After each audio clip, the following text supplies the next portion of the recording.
from Hebrews 11:1 through chapter 12:2. Now faith is the assurance of things hoped for, the conviction of things not seen. Indeed, by faith our ancestors received approval. By faith we understand that the worlds were prepared by the word of God, so that what is seen was made from things that are not visible.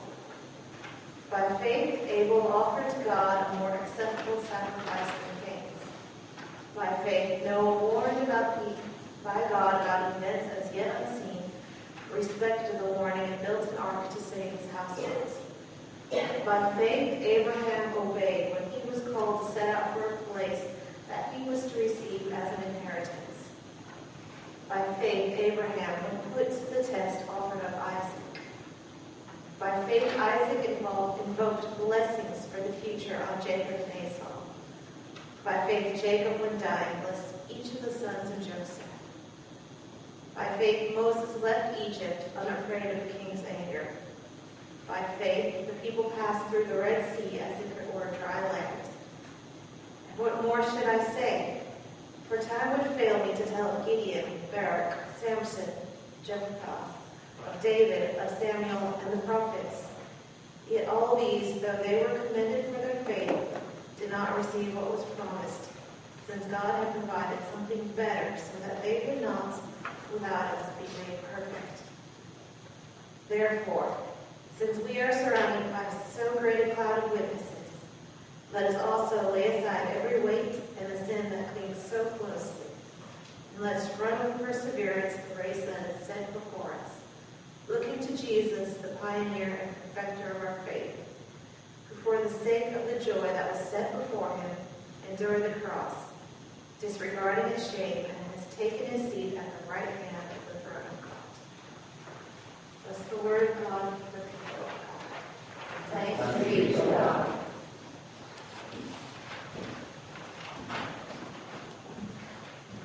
Thank you, Robin.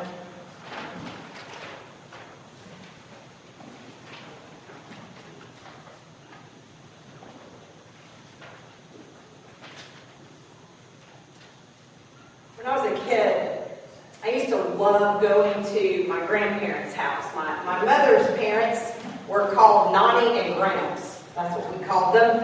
And I loved their house in Jasper. I liked going there for a lot of reasons. One of the reasons was they had a huge garden because they lived what seemed to me like was out in the country. And I could go out in the garden and pick vegetables with my grandparents and play on my grandfather's tractor. I could watch Hee-Haw, and I was at my Nani and Gramps' house because they watched Hee-Haw, and I thought that was the funnest show ever.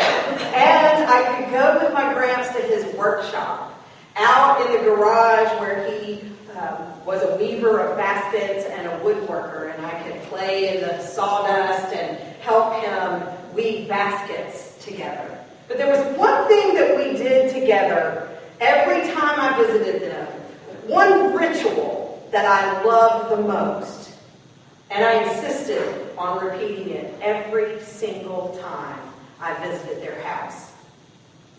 We would settle in their den on the sofa, and I would go across to the shelves against the wall, and I would pull out the family photo album. And I would sit it on my lap and open it up. It had a red cover on it, and the pages were black, and they had the little corner pieces that you stuck pictures in. And there I would hold the book while I pointed to picture after picture, and my Nani would tell me stories about all of my relatives. There were black and white photos with those scallopy edges on them, and the people who were looking out at me sometimes seemed very stern, as was popular in picture taking back in the day, not to smile. Now you go and have pictures made, and what do they say? Smile more. Then it was the fashion not to smile, and so everyone tended to look rather stern. But I learned a lot about their lives from the stories my Nani would tell. People I only knew I was related to because I saw these pictures and because the stories were repeated to me again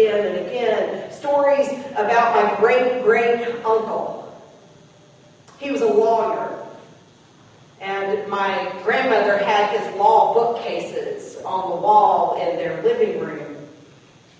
But she told me the story about how he snuck her money so that she could attend nursing college.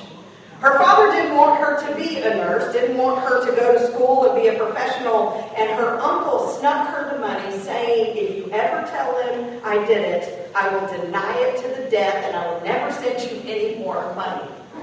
I will not face my brother for that. She kept the secret, and she was a nurse for over 40 years. Then I heard stories about my great-grandfather whose name was Thomas Denson, and he was a singing teacher and rode a horse and buggy around the whole county teaching singing lessons to people. He was a writer of Sacred Heart music. Maybe you know it as Fasalah music. He struggled all of his life to make enough money, to have enough means to feed his family, his 4 girls that he and my great-great-grandmother had. My nanny was the youngest, and her name was Tommy because they never had a boy. So the last one got his name. And then there were stories about my Aunt Jess, my great-aunt Jess, who was sick as a young adult. Sick all of her adult life, in fact, and the story was told that when my grandmother was pregnant with my mom, my grandfather was away. He was stateside, but it was wartime, and he was an electrician working for the war effort, and he received a telegram, family emergency, stop, come home, stop. And the whole way home, he thought that my grandmother had had a miscarriage and that my mother had died. But when he got home, what he found out was that his sister Jess had been the one to die, never making it past 32 years of age.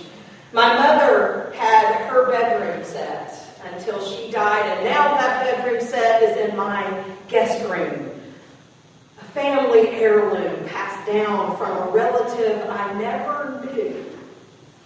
I can feel their presence in my life when I think back, and when I close my eyes, I can see their faces in those pictures that held so much memory for me. This is what the writer of Hebrews is doing in chapter 11. We've heard snippets this morning. There are more stories that he tells throughout chapter 11. I would invite you to go and read the whole thing, but he is holding up a family faith photo album and reminding people who they are and where they came from.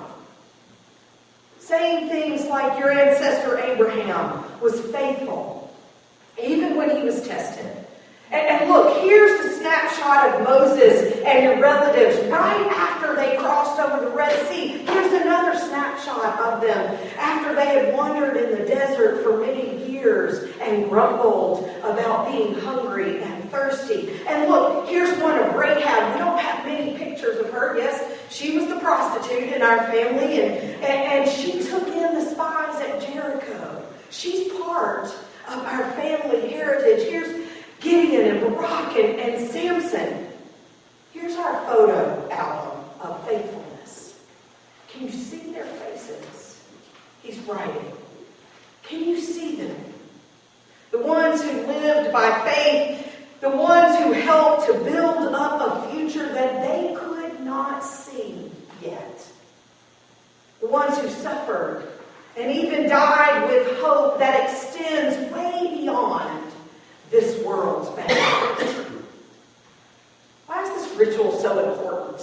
Why is it something that we seem to do every time we get together as family to tell our family story?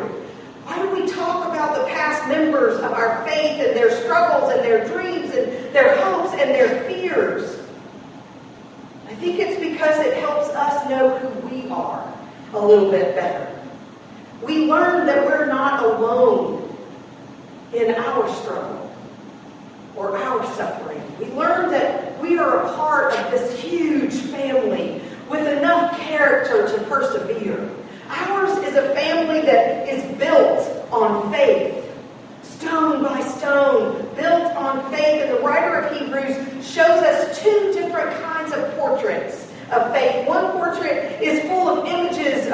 triumph in chapter 11. Things like conquering enemies and obtaining promises from God, shutting the mouths of lions even. But the other portrait that he holds up has an image of suffering.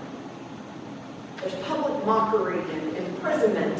Things like beating and stoning and homelessness, violence and death.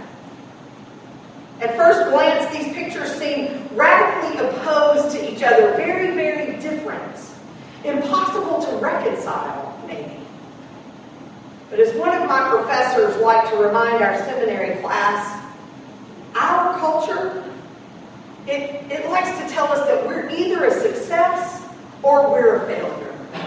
One or the other, and the two don't go together.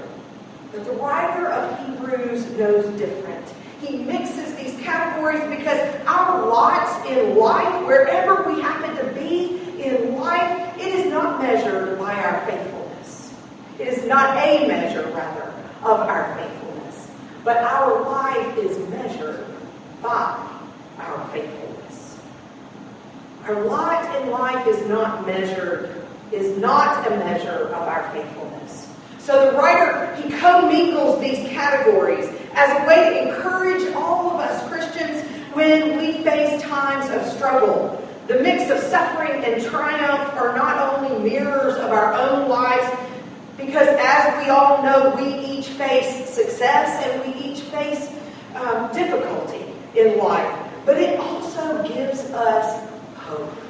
That four-letter word that guides our life of faith. H-O-P-E. Faithfulness both endures in suffering and sorrow, and it shines in triumph and joy. Faithfulness, it is the enduring character of our family name, the name that we bear, Christian. If we were looking through our Madison Christian Church family photo album today, we no doubt would see pictures of people who are no longer here among us. People who bear names like David and George and Joe and many others. Pictures of people who are sitting in preschool chairs at a daycare center. Because their faith gave them hope for a future they could not yet see. Their faithfulness allowed them to see a future for Madison Christian Church that didn't exist yet. We'd see pictures of people who were convinced that Madison the city needed a church like ours. We'd see people who hoped for a place where we could reach out and serve others in the name of Christ, which many of us this morning are doing on Fifth Sunday Mission Day. We'd see a picture of people who struggled together to build a future that they would not get to see lived out. But they did so by faith so that you and I would take up the baton and carry on that family tradition. My father's favorite thing to say to my sister and I when we were teenagers, getting ready to leave the house on a Friday night, was, remember what your name is. We got down to just calling it number 13. We didn't have any other rules in our family, just that one, but he called it number 13. Remember what your name is. I hear it in the back of my head every time I leave my house. Remember what your name is. Remember that you stand in a long line of family members who built this name. And you have a responsibility now to carry it forth in a faithful manner. I think the writer of Hebrews is saying something like this to us today in this passage. Hey, Christians, when you get up and leave this place, remember what your name is. Remember the faithful company that you stand in.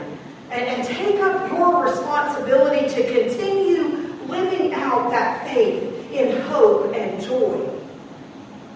Here's our family photo album of faith. You need to know these stories, is what the writer of Hebrews is saying, so that you can endure when times get because you're members of an athletic family. A family of runners. Not sprinters, but marathoners. And you are going to need endurance to run this race. I've lived in 2 houses. The whole time I've lived in the Huntsville, Madison area, and both of those houses happen to be on the route of the Rocket City Marathon.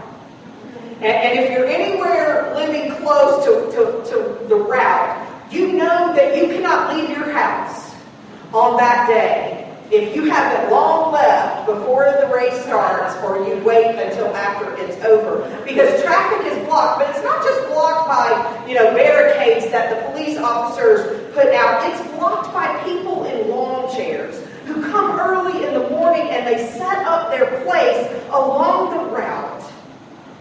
They come and they put out tables with refreshments, with water and with things like Gatorade and supplements for the runners. They wait there.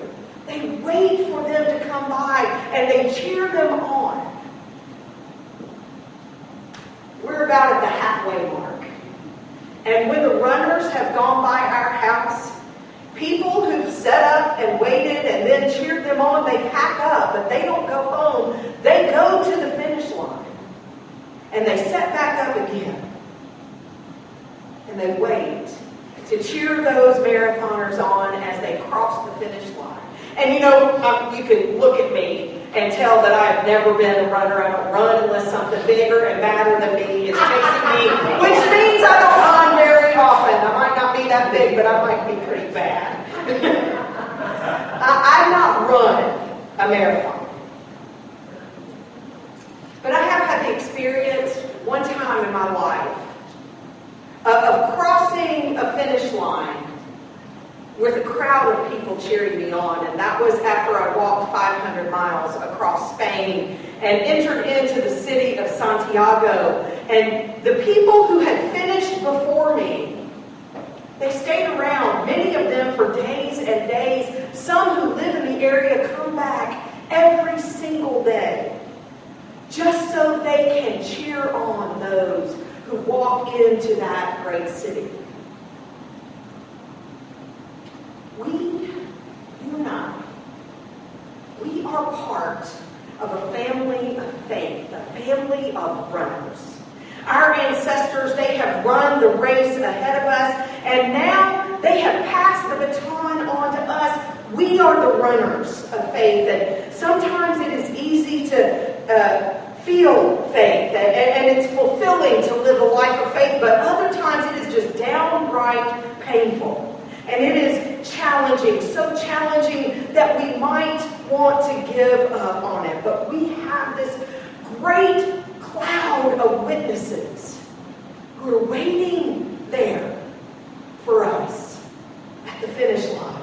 Just waiting there to cheer us on. And if that's not enough, if it's not enough to have a stadium full of Abrahams and Davids and Marys and Rahabs to remind us to keep on running, then we also know that we have the pioneer and the perfecter of our faith, of this marathon called faith, Jesus our Lord, who for the sake of joy endured the cross, disregarded its shame, and is seated now at the right hand of God.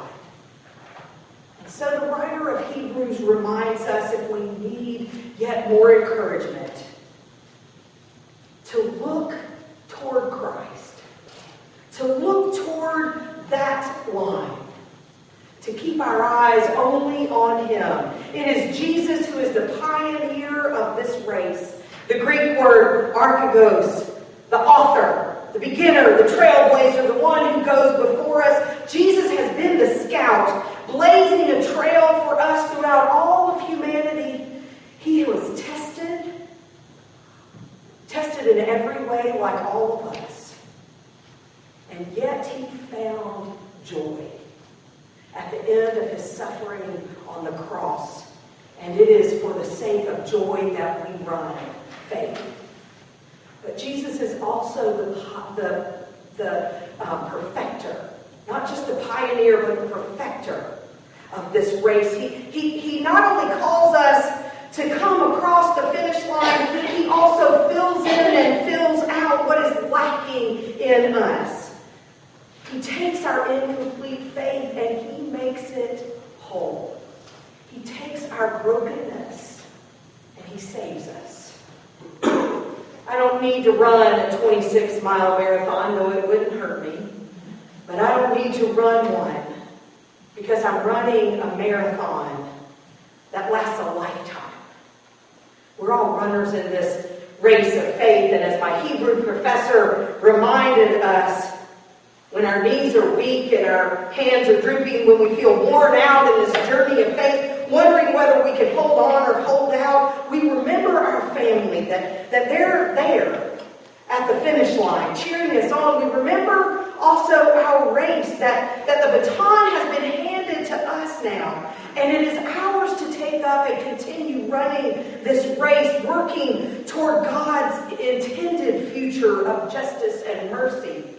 But above all, we remember our captain, the one who ran the race before us, and the one who still to this very moment beckons us to come home, so that we may share the joy that is his. A joy that will outlast any pain that we may know. A joy that will endure any cross we might be called upon to bear. It's a joy that is found only in keeping our eyes on Jesus and living our lives with a faith in a future that we cannot yet see. But we live it because we have HOPE, hope, that spurs us on toward the finish line unless we get too tired.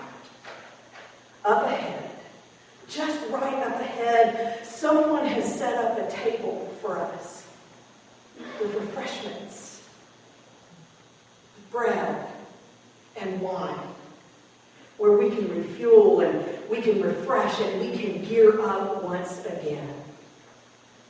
Gear up to run with perseverance the race that has been set before